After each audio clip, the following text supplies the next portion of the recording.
สบายดีพ่อแม่พี่น้องป้องปรายเบิดซุคนเนาะ FC ทางช่องบ่าวภูมิ Channel เนาะมื้อนี้บ่าวภูมิก็สิมาตามแนวทางให้พี่น้องเนาะสำหรับหวยลาวสตาร์เนาะพี่น้องเนาะของงวดวันที่1เนาะพี่น้องเนาะก็มาลุ้นผลมันออกนำกันเนาะครับเนาะสำหรับงวดวันที่1เนาะผลมันออกพี่น้องข้างบนเนาะ088ข้างล่างออก34เสียดายเนาะพี่น้องเนาะเด่น2กับ3แต่ว่าจอมันมี3 4เนาะครับเนาะ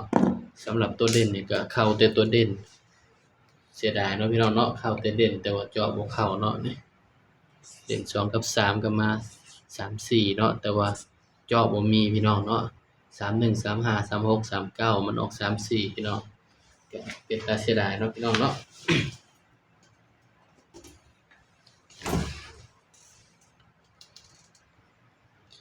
เพราะฉะนั้นก็ไปกันต่อเนาะพี่น้องเนาะงวดวันที่2นะครับเด้อสำหรับลาวสตาร์เนาะพี่น้องไปกันต่อเลยพี่น้องงวดวันที่2มกราคม68เนาะสำหรับมื้อนี้ก็เข้าแต่เด่นเนาะแต่ว่าเบาเจาะบ่เข้าพี่น้องสิพยายามเจาะให้มันเข้าเนาะครับเนาะ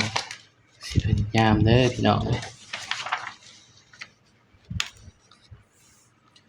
ตามกันต่อเนาะสำหรับลาวสตาร์งวดวันที่2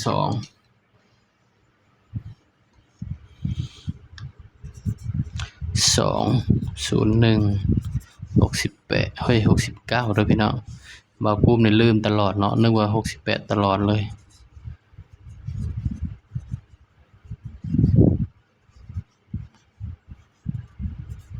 สำหรับหวยลาวสตาร์เลยครับเด้อย้ำว่าตัวเลขเป็นเพียงแนวทางเนาะพี่น้องเนาะบางเทื่อบ่าวก็เจาะบ่เข้าเนาะเสียดายเนาะพี่น้อง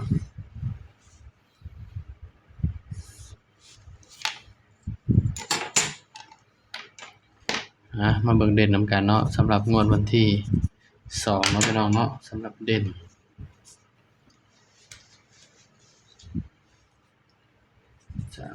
0 8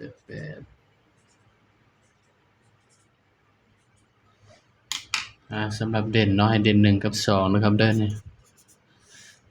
เด่น1กับ2เด้อพี่น้องเด้อนี่สำหรับแนวทางเขาเนาะ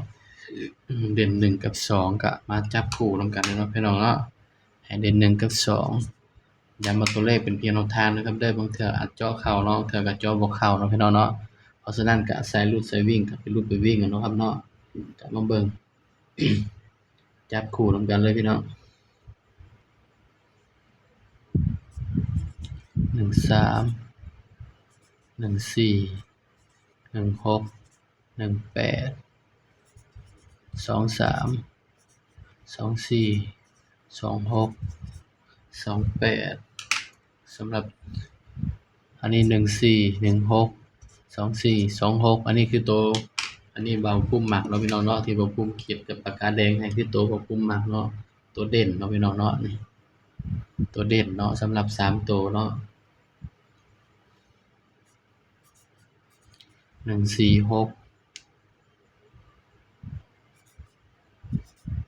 426นี่คือชุด3ตัวเนาะพี่น้องเนาะไปมักก็ตามเนาะบ่มักก็เลื่อนผ่านเด้อครับเด้อสำหรับคลิปนี้เนาะก็ฝากพ่อแม่พี่น้องป้องปรายเนาะช่วยกดไลค์กดแชร์กดติดตามช่องบ่าวภูมิ Channel นี่เด้อพี่น้องเด้อสำหรับคลิปนี้ก็สวัสดีครับ